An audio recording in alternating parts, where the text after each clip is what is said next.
So karibuni sana to this live session. I'm so glad to have you here. Today I'll try and be loud. Hopefully you'll be able to hear me. If you can't hear me, please comment on this, wherever you're watching us from, YouTube, Instagram, TikTok, wherever you're watching us from. Please comment and say that you're able to see or hear us clearly. Maybe you can wave, say hi. We want to engage with you today. Great. And if you have any questions around partnerships, please use the comment section and we will be able to answer your questions this session, okay? So I think we can get to a start. I think the first thing we need to do is to define what a partnership is. Because I think we need to demystify this thing that we see. Okay, people want to look for partners, they want to look for someone to help them run their businesses. So what is a partner? A partner is someone who comes and joins you in the business and takes part of ownership in your business. So this is not someone who comes and lends you money. This is not somebody who comes and helps you with the work and they're paid a salary. This is someone who takes up partnership in terms of ownership. So this is someone who becomes an equity partner in your business.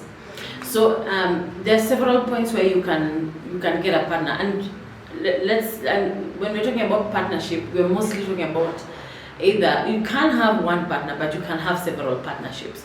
Especially you'll see this in the illegal fraternity. We will see, two lawyers or two advocates coming together to form a partnership, or they could take up 3 or 4 or 5, or they could have different levels of partnerships where we're seeing there's a name partner, or there's just someone who's just made to being a partner. Then there's different levels of being partners, and which you earn maybe because of working at the organization for a certain time, or you've attained a certain number of billable hours, or just depending on how they structure it, especially in the legal space, and I think also in the audit and accounting space, it's a very prevalent way of doing business. But yes, that's just an introduction to what a partnership is. Now, at what point do you decide, and what reasons would you have to consider a partnership? And today we want to demystify, do you need a partner or do you need therapy? So we will go through the reasons one by one, and then now we'll discuss which ones are actually valid and which ones should you actually just find a way to work around it. So number one, if you feel, for example, you want to start a business in a space you're not conversant with. For example, I'm good at management, for example, and I want to start a tech company, and I am not very well conversant with the tech space. I'm not a techie, I don't understand tech business, I don't understand how to raise funds for a tech business. I am likely to seek a partner who has that capability or that experience, so that we work together, so that we're not having gaps in the business, so that we're not trying to do something that we're not capable of. So where there is a skill gap, you could consider having a partner. And these are very good, especially if you are preparing your business for funding. If you're the kind of business you're starting is the kind that will get partnership funding later, say if you're going to look for seed investment, angel investors, if you're already at the place where you're already running and you're going to look for private equity investors, these are things you must consider, because they usually will have more comfort knowing it's not just one person who they're throwing the money at. And if it's a combination of skills that they are comfortable with, that this kind of people or this kind of skill set will support this business, then they're likely to put their money there. So if you're considering going that direction, make sure you have the right skill set at the ownership level. That way you're able to move the company forward faster. All right, so that's reason number one, that you're looking for complementary skills. Number two, you're looking for shared resources. So you don't have enough money to go into the business you want to. You know somebody who is willing to invest. Now, this is not an absolute reason. We're just going to touch on it now and say this could be a reason. The reason why I'm saying it's not an absolute reason is because many times you see people taking money from from people who want to be silent partners in the organization, and then they end up having conflict ahead. So we're not going to go into those reasons right now. So we're going to just say that could be a reason why you are looking for a partner, that they're coming in with resources and you're pulling your own resources and you're bringing them together because your strategic plan requires a certain kind of investment that you're not able to pull by yourself.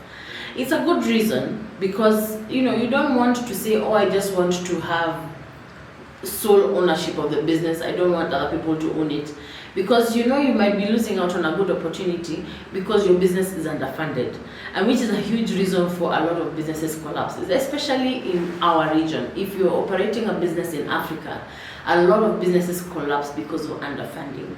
You have a strategic plan, it requires say $1 million to start, or it requires $100,000 to start, but you're only able to raise $10,000. So you're not going to achieve what you need to achieve because you're underfunded. So if you're able to find somebody to come and pull that weight in terms of financial support, that is a fantastic reason to go into. But then we will go into how do you select that person a bit later.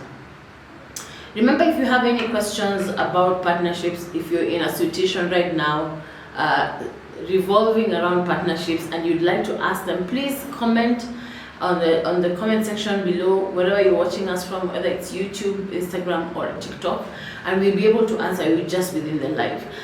And we are very happy to engage with you, so we're very excited about this topic. So number 3, another reason why you should consider a partnership: increased capacity. So you have somebody who's able to do the hands-on work with you.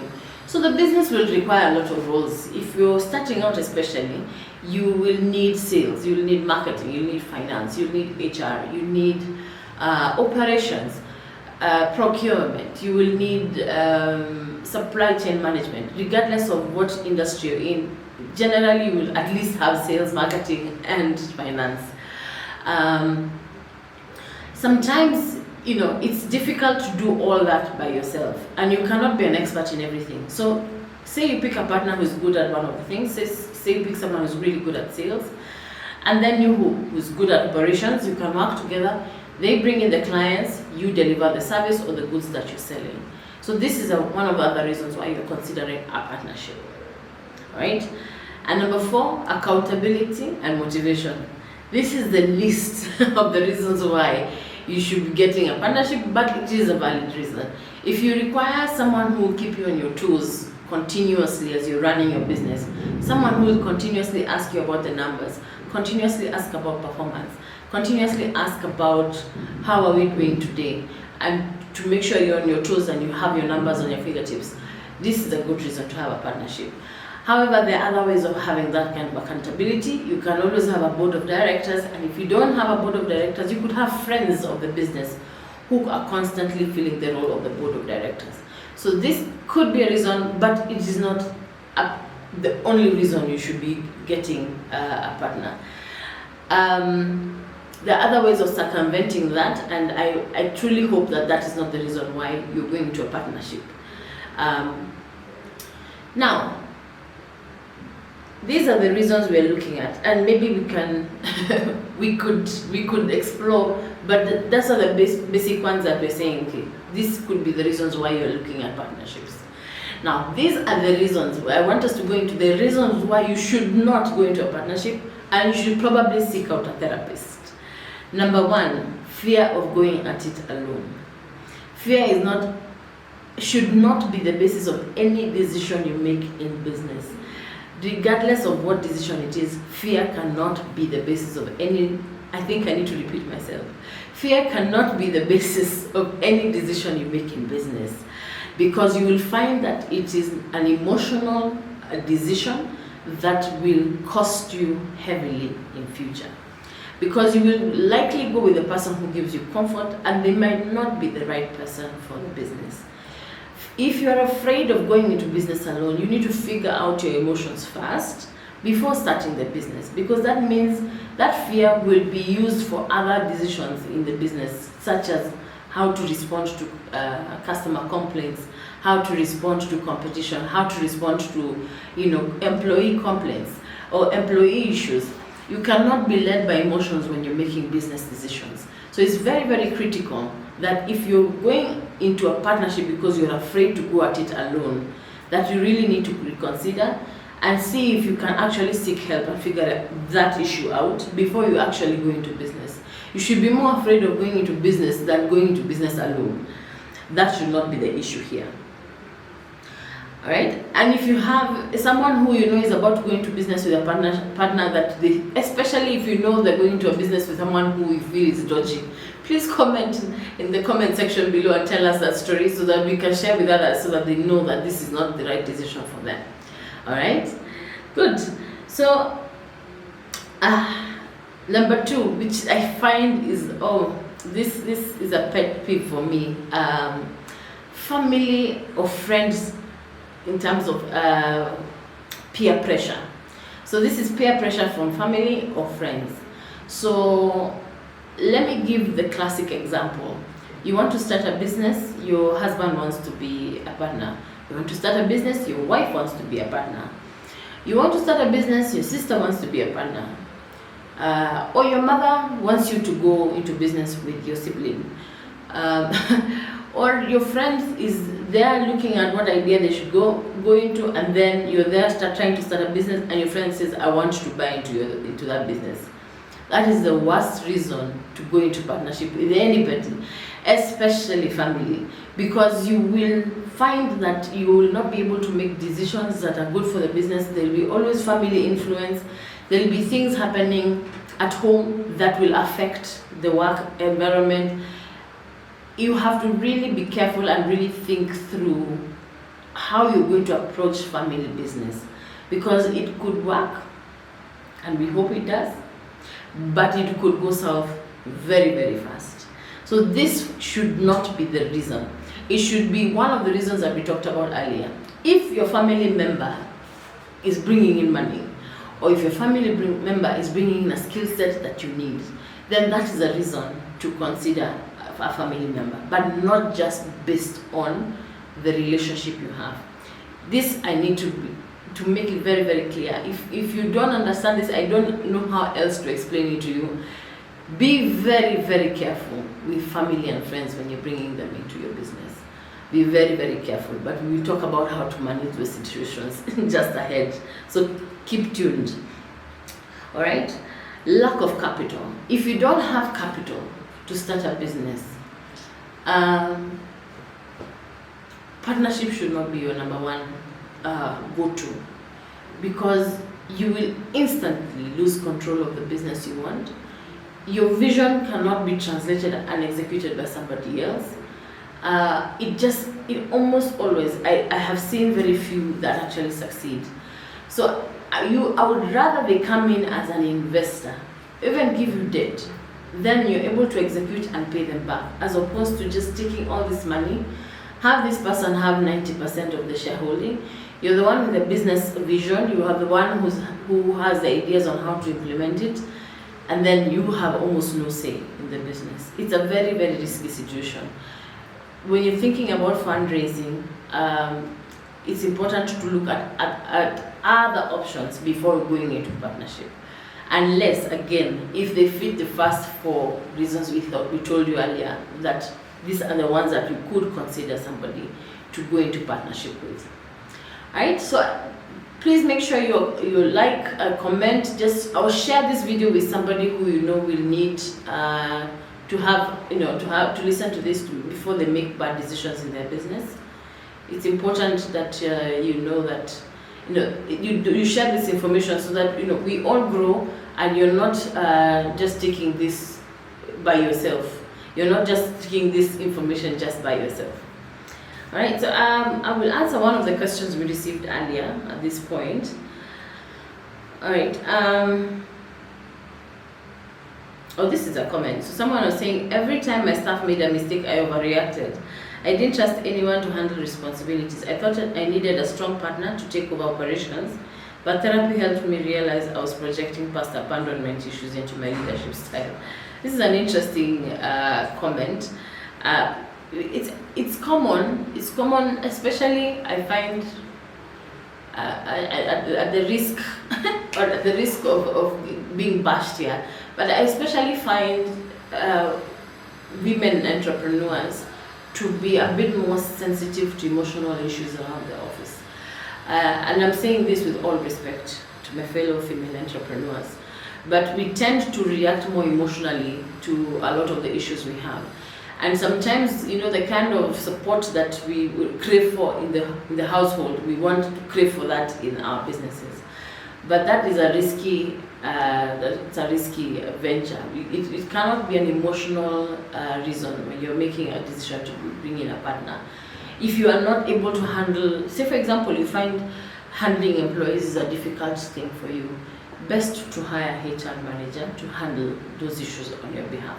So it's you are able to solve your issues without bringing in someone who has power over your business, and then you're not going to have other tussles in the future. And not to say all partnerships are tumultuous, but you know, they tend to be if there's no good structure around them. All right. This is another comment. Running the business alone got lonely. I convinced myself a partner would fix that, but it led to mismatched expectations. Turns out I needed a business community, not a co-founder. If you're in this situation, just join. If you're a woman, just join the Women Scaling Up network that we have. DM us, we'll let you know how to do that. All right, so I mean, those are good points. If you're struggling with things that you feel that we can find other solutions for example, I think that happened. If you're struggling with other business issues, it's best to talk to, say, a consultant or talk to a professional in that space. If it's an issue around your finances, perhaps consider taking a finance consultant who will help you make decisions in your business, or maybe you can find a business strategist to help you with those decisions, or a business coach should also help you with those decisions. So, sorry, we're having some technical issues, but yeah, so if you're having struggles around maybe employees or finances and all that, it's very, very critical that you find someone to help you with that. All right. Another reason you should really avoid getting a partner is urgency or panic. When I say urgency or panic, I mean if you, say for example, have a new idea, business is running, but you have a new idea that you really need to execute. Say for example, you have a new technology that has come out and you really want to go into that space, and you're thinking of selling some of your shares so that you get in some funds so that you can go into that space. I think first explore other financing opportunities before going into partnership. Don't go into it because you're in a rush or you're in a panic or you're trying to save your business, so you take in a partner so that they can save your business. I think the moral of this whole story is to not make emotional decisions around partnership. Don't go into it with your emotions. If you have emotions that are failing you and that you feel are bringing you down, please see a therapist before making that big decision. All right, so let's go into how do you select the right partner for your business. Let me start with, when you're making a decision to get married to somebody, you envision that this is going to be a union that is going to be a lifelong decision. We tend to be more careful about that. We tend to ensure that you have this whole list of red flags that you don't want, or the qualities you want in a spouse, and you have figured out this is the kind of personality that will work with my personality. Some people will work with star signs. I know people, you know, who will, especially in the Asian community, I know there will be a lot of matchmaking happening. There's a lot of thought process that happens in choosing a life partner. Yet when you're starting a business, you're also thinking that it will be there for life, like it will be a going concern. But we don't go into the same painstaking process when selecting a partner for your business. We don't do any background checks on them. We don't ask people around. So these are the things we feel that are going to be important when you're selecting a partner for your business. Number one, that you have a shared vision. What does this mean? Most people would think that the vision is to make money. Yes, both of you probably want to make money, but the people who want to make $1 million, the people who want to make $10 million, the people who want to make $100 million, the people who want to make an impact in the industry, the people who want to change the industry, the people who want to change the industry in the country, change the industry in the globe. Depending on where you are at, you'll find that the mismatched vision between you and a partner will likely affect all the strategies that you're going to implement in your business. So the first thing is to have a conversation with them and find out what is their vision for the business that is at hand. What do they want in terms of their own personal gain, and what do they want for the business itself? What are the goals they have, and how willing are they to ensure that they put in the effort it will take to get to the vision that is shared? Number two, you need to check on their financial integrity. Whether or not they're putting in finances in the business, or they're taking it out, or they're giving you any other kind of support. If you're going to go into partnership with anybody, make sure that you have checked on their financial integrity. You don't want to go into business with people who have issues with the law. You don't want to have issues with fraud. You don't want issues that will affect your business, even if it's outside of the business, that will affect either your brand or will affect your finances. So really do background checks on people who are going to go into partnership. Even if they have no record, how do they handle, and what is their relationship with money? Do they struggle to save? Do they struggle to not remove money from the business? Even something as simple as the kind of salary they want, or are they willing to wait for dividends, or do they want to remove money from the account all the time? Because once you have shared responsibilities and shared, for example, access to the money in the business, you don't want someone who's continuously removing money for their own personal use. Number three, another thing you need to check is their experience and their track record. Have they done business before?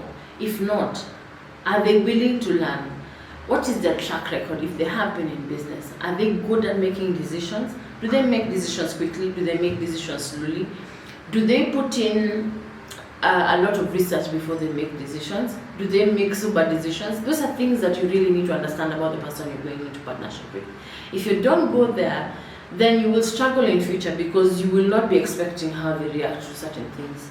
So it's important that you check their track record. Even if they're your spouse, you need to check on the businesses they've had before and see how they managed to run them. Have that tough conversation at the beginning. It's easier to have the tough conversation in the beginning prior to you starting than letting love take over and then later having fights about the business. Many times when you're not able to have difficult money conversations or difficult business conversations with a partner or a spouse, it becomes very hard to have those conversations later. So when there's a lack of communication among partners, it is almost a telltale sign. It's a red flag. You are likely to fail. All right? Another thing you need to check with the right partner is their work ethic. I think of all the complaints I have received from my clients about their partners, it's the work ethic issue that is usually the problem. That most of the time the person complaining is the person carrying majority of the workload. So you're in a partnership, you're the one doing everything, your partner is just waiting for results. If you don't know their work ethic prior to you going to business, you will struggle later. This I don't think even needs any explanation. Just make sure you do your background checks. And now, this is going to be touchy. You need to check on their emotional maturity. Have you observed this person handle difficult situations before? How did they react? If they were going through tough times, did they collapse? Did they become emotional? Did they become angry? Have you seen how they handle people when they're in a tough spot? Have you seen how they handle people who are in a junior position? How are their communication skills? Are they able to communicate issues without tearing you apart? If they're not able to do that, then they're not the person to go into partnership with, because you're going to suffer. You're going to suffer, and you're going to want to get out of it very soon. So please gauge the emotional maturity first. Then have that tough conversation and say, listen, I don't think you're ready for a partnership because I don't think you're able to communicate without being emotional, or you're not able to think about how your words will affect me or the people who we're going to work with. So this is very, very critical. Check on 1, if you have a shared vision, 2, their financial integrity, 3, the experience and track record, 4, their work ethic, and 5, the emotional maturity. All right. So I think today we mostly have comments. So we started the business together because we were best friends and both frustrated at our jobs. This is very, very common. But I leaned on her more for emotional support than business strategy. When the friendship got rocky, so did the business. Looking back, I think I needed a sounding board, not a partner. I'll tell you this, I've had my friends for a very, very long time. And that friendship has not been smooth. There have been ups and downs, it's been rocky. There are times we're not talking to each other, there are times we're happy and we're talking to each other. Now, if you have that kind of relationship, which is absolutely normal and very healthy actually, because that means we're able to talk about issues we have, or even fight without feeling like we have lost the friendship. Now, if you go into business based on the friendship alone, then you're going to struggle because there are things that we have not really considered. One of those things, all the 4 or 5 things that we've discussed that you need to be looking at when you're talking about partnerships. So if you're not checking for all those things and then you go at it because you're just friends, when the friendship becomes rocky, the business will be shaking. And you know, when there's a Swahili saying that says fahali wawili wakipigana nyasi ndio inaumia. So when the people at the top in any organization are fighting, it's the rest of the organization that struggles. So it's important that you pick someone who you're able to actually sit and be candid with and say, you know what, I don't think you're doing the right thing for the business. I think let's bring in someone, a third party, to tell us what is happening, or just to tell them, you know, I think you need to pull your weight, or I feel like I need support in 1 or 2 or 3 things. If you're not able to do that, especially when your friendship is rocky, it's going to be a challenge. So now you've decided you're going to into a partnership, or you're already in. So 1, the first thing you must do without fail, regardless of who you're going into partnership with, is getting a partnership agreement. What am I saying? A partnership agreement determines the terms and conditions of this relationship you're going to go into. So this is the thing that I find with a lot of businesses, even with people who are really smart. You go into business with somebody, there's nothing you have given each other in terms of these are my expectations from you, this is how we will share our profits, this is how we will share responsibilities, this is how we will manage. And when we are not able to agree, who is the third person we are bringing in to help us make that decision? So this needs to be created into an agreement that helps us run our relationship before we run the organization. So before you go anywhere, make sure you get yourself a partnership agreement. Number 2, within the partnership agreement, have defined roles and responsibilities. So you are coming in, if you're bringing money alone, then you keep quiet until we make money. But on a serious note, let's figure out what your role is. If you're coming in as a silent partner, you're silent up to what point? Are we involving you in our quarterly meetings? Are we involving you once a year? Let's define what our expectations are from you. Are you actually sitting in the board, or are you completely silent and you're not actually making any decision in the organization?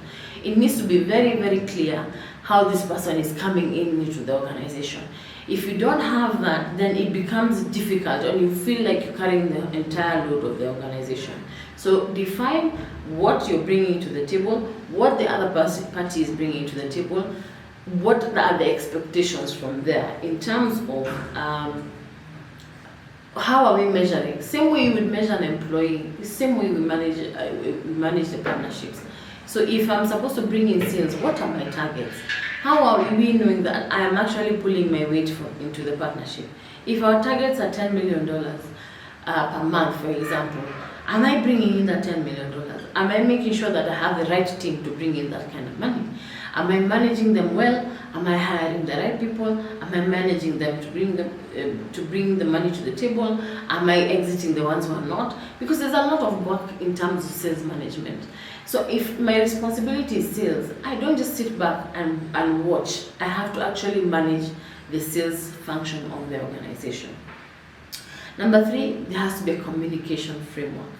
What does this mean? Number 1, you define how you're going to communicate to each other. For example, are we doing reports? Are these reports being sent by email? When and how often do we expect these reports? And define. Are we having, say for example, if you're doing a P&L, so your financial statement, so you have your income statement or a P&L and balance sheet, cash flow statement, if you have a trial balance, those are financial statements. How often are they coming? If they're coming monthly, are we being sent by email? By what date? So that you know, if you're receiving it from the accountant or one of us is the one actually preparing them, they need to be sent by a certain date. If there are other reports that need to come more often, say for example, sales reports, data aging, creditor aging reports, those ones likely to will be much more frequent, weekly or daily, depending on the nature of your business. How often are these things going to be sent? How do we communicate within the organization? Do we expect everything to be on Slack, or do we expect everything to be on WhatsApp, or do we expect everything to be on email? How? If we don't have, if there's a communication breakdown, what is the recovery process? Do we have an escalation? Beyond us, the two of us, who is going to come in and ensure that the company is still running? Are we going to an arbitrator? Who is going to mediate? Do we even have a third party who can come in and help us resolve our issues? So our communication strategy is very, very important for a partnership to thrive. Now, what is the profit sharing formula? If you're not discussing this at the beginning, this is going to be crazy for you. This is going to be a crazy, crazy ride. You have to determine how much you're going to share profits. And are we sharing profit? And it needs to be clear that we're not sharing revenue, we're sharing profit. We have paid everything else for the business. We have left some money for the business to run. And then now we decide this is the percentage of money that we're taking, percentage of profit that we're taking out to share amongst ourselves. And out of this profit share, this is my percentage, 50-50 or 40-60, depending on what we agree on. This needs to be defined, and this needs actually to be appearing in the partnership agreement. Now, number 5, what is the exit strategy? Are we planning to be partners for life? Are we planning to be partners for 3 years? I need you for 3 years, or I need you for life. We need to decide this now, so that it's not acrimonious when one person decides they want to go to Maldives, they're relocating with their family and they don't want any part of the business. If you understand how your life trajectory is going to look like, then it's easier to make this decision. So discuss the exit strategy prior to joining the partnership. So, and how do you manage a successful partnership? Now that we have understood the structure of the partnership, how do you manage a successful partnership? So 1, you have to have regular check-ins. You can't be running an organization and you guys don't meet.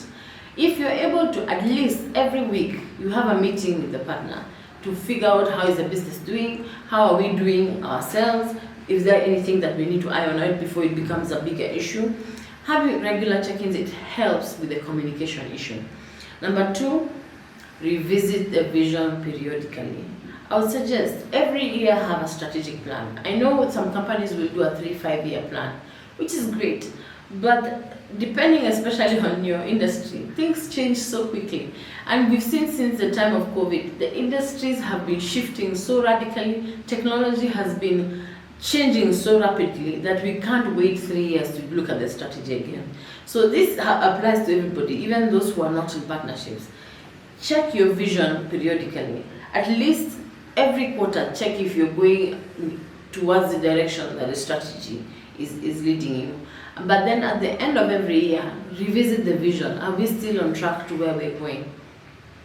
Celebrate wins together. This is the fun part. If you've hit your targets or you've done something amazing, make sure you're celebrating so that it's not work, and it's all, dull and everything is about the business and we're not really enjoying this process. Try and enjoy the process as much as possible. If you're enjoying it, then it becomes fun, it makes everything easier, and you're able to iron out issues. So that's why we're saying make sure you're celebrating wins. And sometimes, you know what, when things are really tough, go and sit and have a drink together. See what you're able to discuss and say, okay, let's take a breather from it. How are you doing? How is your family? How is your sister doing? Is she well? If you're not having just business conversations, sometimes it eases the tension to just figure out how your partner is doing. And then the basis of all partnerships should be transparency. And this is where we will close on. If you don't have transparency, it's going to be very, very tough for you guys. If you can stay transparent, it will help your business, it will help your relationship, it will build a lasting friendship. So if you're clear about where you are and you're clear about what you want, and even when what you want changes and you want to leave or you want a change in direction, if you are able to be transparent with your partner, it will help the situation to just ease whatever issues you're going through, or just to even be able to put them in a position where they know where you're at. Transparency will help everything. In fact, transparency will cover every issue we've talked about today. So if you're struggling with a partnership, you're struggling with how to maneuver this situation, please DM us if you have any issues. We'll be able to walk with you through this journey. And Janta is always there to support you as you go through your business journey. So we will end the live here. Thank you for participating. Thank you for joining. We really appreciate you joining us. And we will see you on the next live next week. Bye-bye.